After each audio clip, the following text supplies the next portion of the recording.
Hai pemirsa Women's Talk, kembali lagi dalam program yang menghadirkan wanita inspiratif di Indonesia.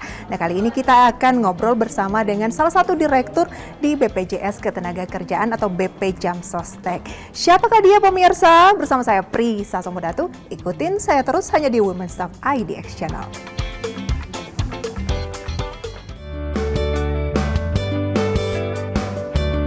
Sepanjang tahun 2023, BPJS Ketenagakerjaan berhasil membayarkan 4,6 juta klaim dengan total nilai jaminan sebesar 53,5 triliun rupiah.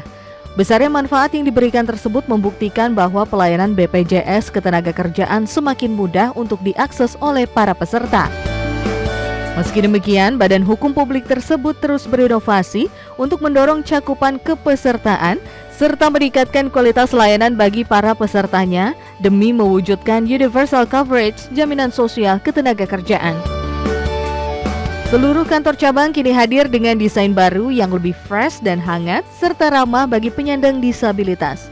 Tak hanya pembaruan di kanal fisik, layanan digital yang terdiri dari aplikasi Jam Sostek Mobile serta layanan tanpa kontak fisik, kapasitasnya terus dioptimalkan demi memberikan kemudahan bagi para peserta.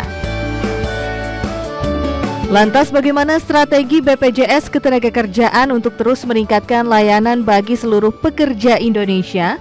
Simak perbincangannya bersama dengan Direktur Pelayanan BPJS Ketenagakerjaan, Roswita Nila Kurnia, hanya di Women's Talk.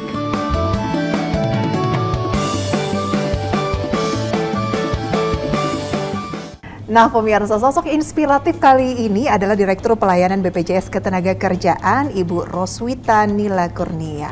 Halo Ibu Roswita, apa kabar Bu? Baik. Saya panggilnya Ibu Oci boleh Bu? Boleh, biar itu lebih, panggilan saya lebih. Iya, panggilan saya ya. Wow, thank you Ibu.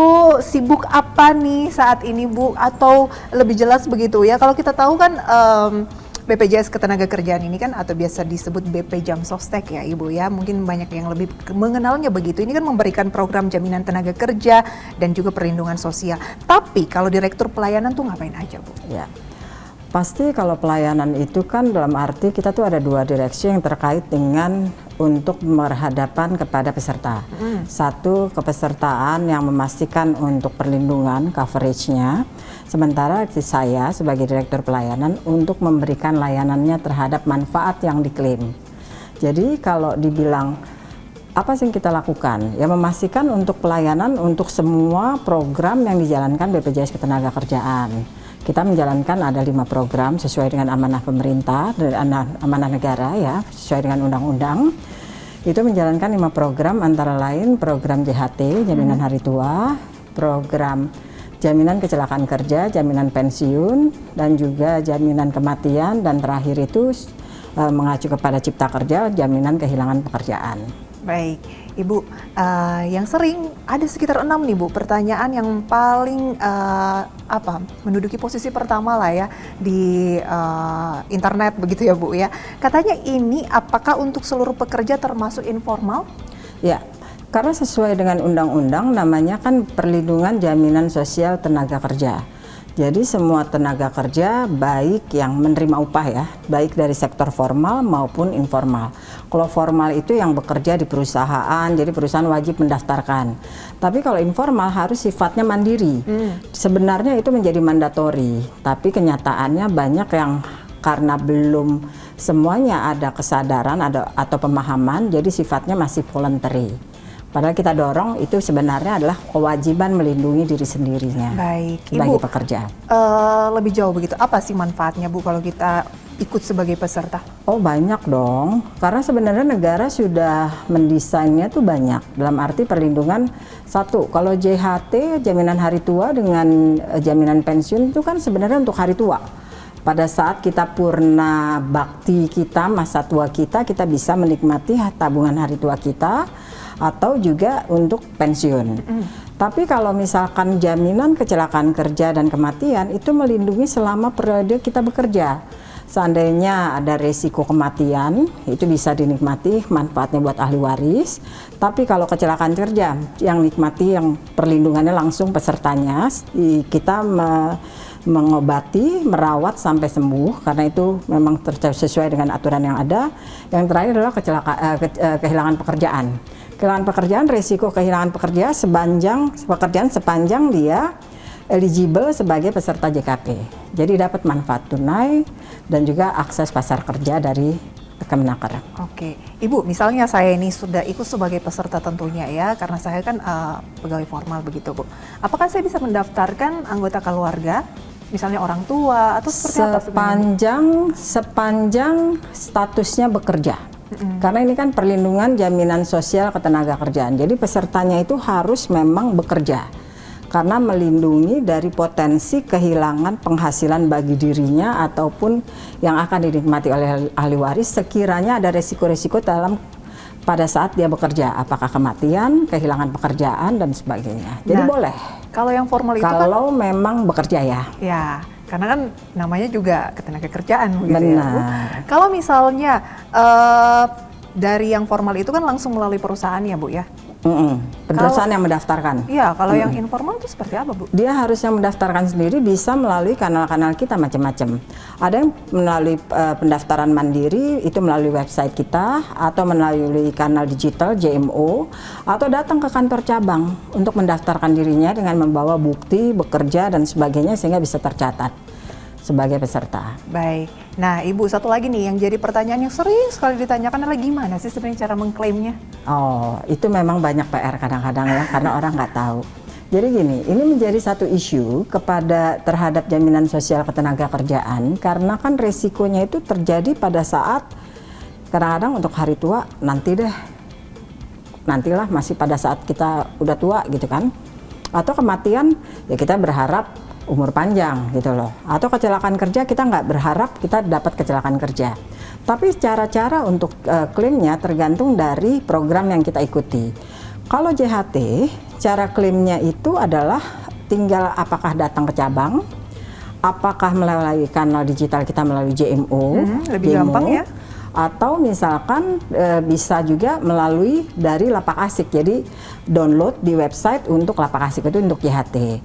Kemudian kalau kecelakaan kerja tinggal melaporkan bahwa terjadi kecelakaan kerja, datang ke rumah sakit, nanti akan berkoordinasi langsung dengan petugas kita. Kalau memang eligible pasti akan masuk ke dalam proses perawatan. Kemudian kalau kematian ahli waris harus menyampaikan melalui kanalnya itu adalah bisa ke cabang, bisa juga melalui umumnya ke cabang. Tapi bisa juga melalui pendaftaran dari website kita untuk diajukan juga. Begitu juga untuk kalau pensiun juga seperti itu ke cabang atau melalui, kalau pensiun itu lebih banyak masih peserta formal. Jadi pasti melalui kerjasama dengan perusahaannya. Kemudian kalau JKP itu melalui aplikasi Siap Kerja karena itu providernya bersama-sama dengan Kementerian Ketenagakerjaan. Baik, nah buruan tuh dicek bagi yang mungkin mengabaikan selama ini begitu ya.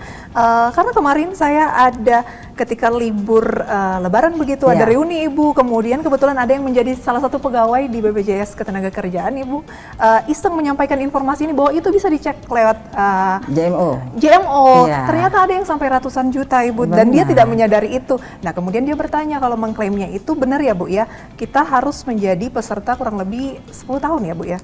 Oh, kalau klaim itu kalau untuk JHT dia bisa mengklaim bila dia pensiun. Pensiun? Definisi pensiun bisa aja karena dia berhenti bekerja atau dia resign. Atau yang kedua kalau dia meninggal, jadi ahli warisnya yang mengklaim. Yang ketiga adalah bila usia tuanya pada saat sudah mencapai usia tua. Jadi sebenarnya kalau berbicara untuk dia apakah dia harus 10 tahun atau enggak. Jadi kalau memang statusnya sudah berhenti bekerja, apapun dengan sebab itu. Tidak Bu, dalam rangka misalnya dia masih di perusahaan yang sama tapi sudah 10 tahun ingin mencairkan 10% itu tidak benar ya Bu ya? Oh, itu bisa mencairkan sebagian bila memang untuk kebutuhan apapun. Baik. Mencairkan sebagian, bukan seluruhnya. Jadi mencairkan sebagian bila sudah 10 tahun, dia bisa untuk mencairkan sebagian. Dan kebanyakan juga untuk MLT perumahan itu juga syaratnya kalau dia udah sebagai MLT adalah gini, MLT perumahan jadi manfaat layanan tambahan perumahan. Kalau sudah menjadi peserta 1 tahun, dia bisa mengajukan untuk kredit kepemilikan perumahan. Baik, mungkin ini tidak akan selesai kalau kita bahas di Women's Talk kali ini ya Ibu ya. Bisa mendapatkan informasi selengkap-lengkapnya tuh diakses lewat mana Ibu? Satu, pertama bisa lewat website kita. Yang kedua bisa telepon ke 175. Itu jadi kalau melalui dari JMO. JMO itu semua informasinya ada. Kalau website juga informasinya juga ada. JMO itu download JMO itu ada tanya 175. Nanti di situ ada cerita tentang manfaat program, videonya bisa dilihat, manfaat program, kemudian juga cara daftar dan juga cara mengklaim. Nah itu dia, semoga bermanfaat ya para peserta ataupun yang baru tertarik untuk ikutan. Oke, Ibu kan saya baca-baca nih dari latar belakangnya sebenarnya kan dari keuangan ya Bu ya. Kenapa tertarik menjadi di bagian pelayanan dalam hal ini di BPJS Ketenagakerjaan? Jadi saya memulai, kita semua direksi itu mendapat dan juga Dewas mendapat amanah itu pada 2021 setelah mengikuti pansel dan kita memilih nih kita mau ngambil apa. Saya memang backgroundnya adalah keuangan. Karir saya memang bermacam-macam selalu di bidang keuangan terkait ya. Terakhir sebelumnya di salah satu perusahaan itu direktur keuangan. Tapi saya pernah terkait dengan pasar modal dan juga pernah di sisi sebagai pension fund. Itu kita juga melihat bahwa sebenarnya bahwa kesadaran untuk melindungi diri kita untuk masa tua kita rasanya belum tinggi di masyarakat. Jadi Ibu ada panggilan itu ya? Iya, karena kita belajar dari sisi kita kadang-kadang kita tahu terdaftar yang terutama yang pekerja formal itu mandatori didaftarkan oleh perusahaan. Tapi pertanyaannya apakah dia tahu manfaatnya? Terus habis itu bingung cara klaimnya. Nah ini yang saya ingin masuk ke dalam pelayanan untuk memastikan bahwa layanan itu aksesibel, layanan itu mudah dijangkau, informatif dan ada kepastian.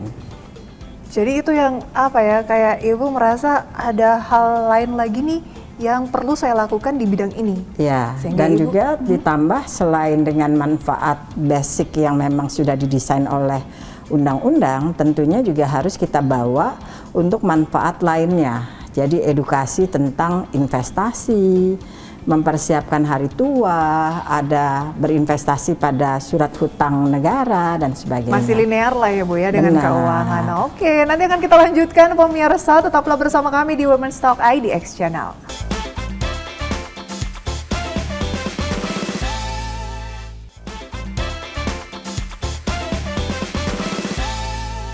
Terima kasih pemirsa, Anda kembali bersama kami dan di Women's Talk kali ini kita masih bersama dengan Direktur Pelayanan BPJS Ketenagakerjaan bersama dengan Ibu Roswita atau Ibu Oci. Ibu, kita lebih dekat ya dengan BPJS Ketenagakerjaan karena Ibu sendiri tadi mengatakan bahwa masih banyak yang kadang nggak tahu gimana sih cara ngeklaim, ngikut tapi nggak tahu gimana dan segala macam. Dan Ibu kan ini backgroundnya lebih ke keuangan nih Bu. Tadi Ibu singgung juga bahwa ini ada masih linear lah soal investasi dan lain sebagainya. Nah, manfaat lainnya mungkin Bu yang ingin Ibu jelaskan seperti apa? Ya, jadi gini, tadi juga sekalian menambahkan terkait dengan yang manfaat JHT bisa diambil sebagian.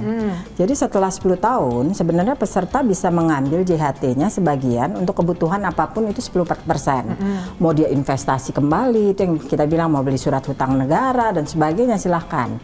Atau mungkin untuk kebutuhan pribadi yang lainnya. Nah 30% untuk kebutuhan perumahan.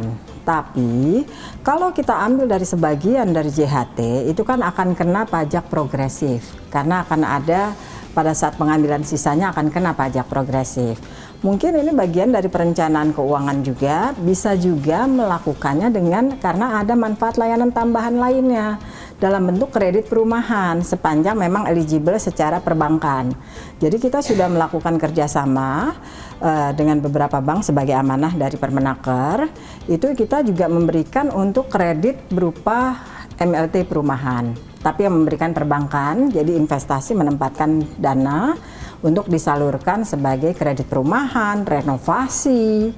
Kredit perumahannya lumayan, size-nya maksimum bisa 500 juta. Nah, ini saya yakin banget pasti banyak yang belum terlalu tahu nih Ibu. Benar. Nah Ibu, apa upaya yang dilakukan oleh Ibu Oci dan juga jajaran tim mungkin ya dari bagian pelayanan untuk lebih Bu, mengedukasi. Karena program yang udah didesain oleh negara ini sudah bagus.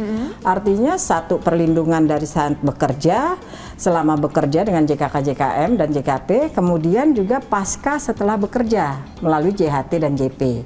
Nah, di samping itu juga ada manfaat lainnya berupa kredit perumahan, kredit renovasi yang bisa diajukan kepada perbankan yang bekerja sama ke kita, atau bisa untuk planning persiapan pensiun mengambil sebagian syaratnya setelah kepesertaan 10 tahun untuk mengambil sebagian JHT-nya. Oh, berarti ini sudah diterapkan sampai ke tataran paling bawah ya Bu ya, yang bersentuhan langsung dengan para peserta. Benar. Berapa banyak sih? Tapi memang harus bisa mengedukasi.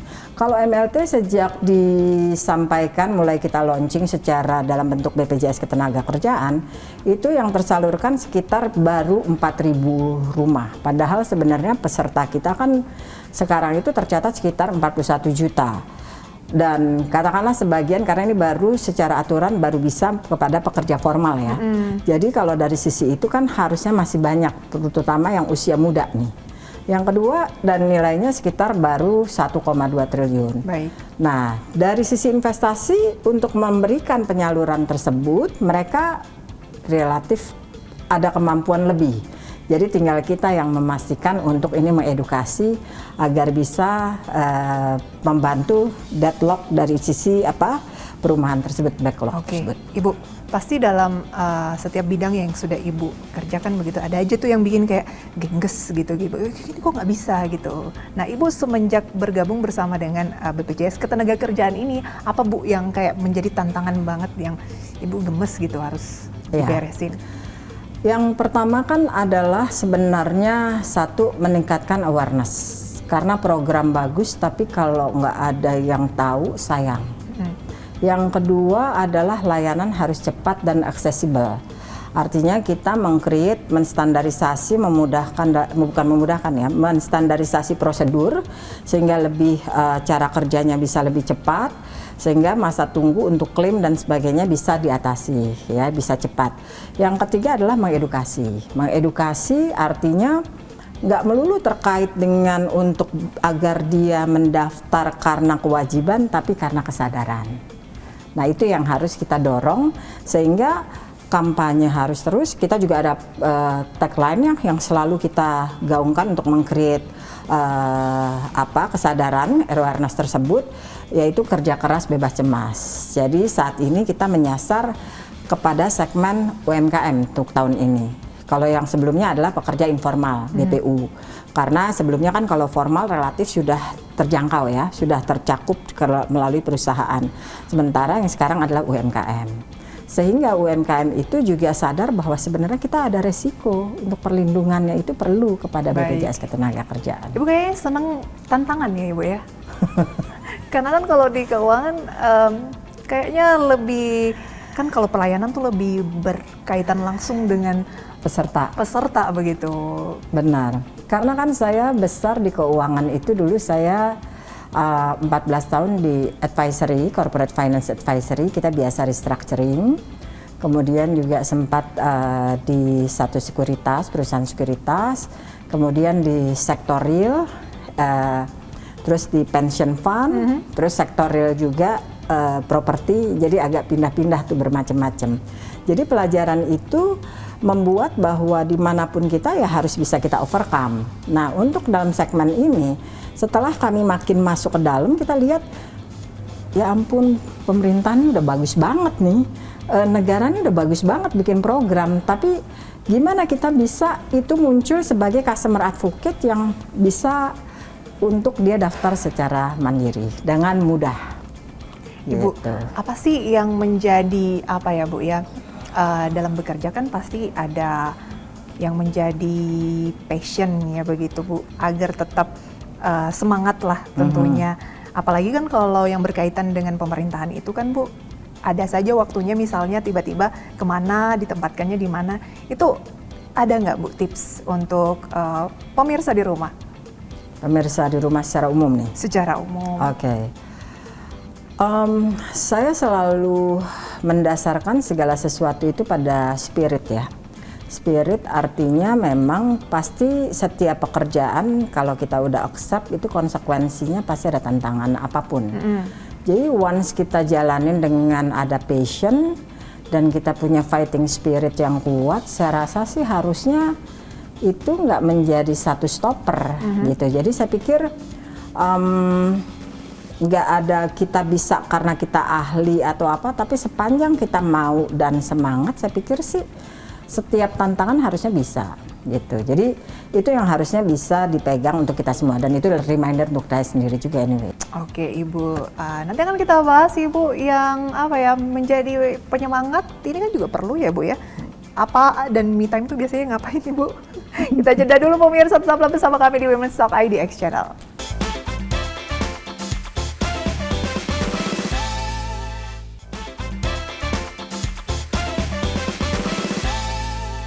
Terima kasih pemirsa, Anda masih bersama kami dan tentunya kita masih bersama dengan Direktur Pelayanan BPJS Ketenagakerjaan, Ibu Oci. Apa nih Bu yang menjadi penyemangat Ibu? Biasanya kan ada orang tuh supportnya itu adalah support sistemnya keluarga. Kalau Ibu tuh lebih ke apa biasanya?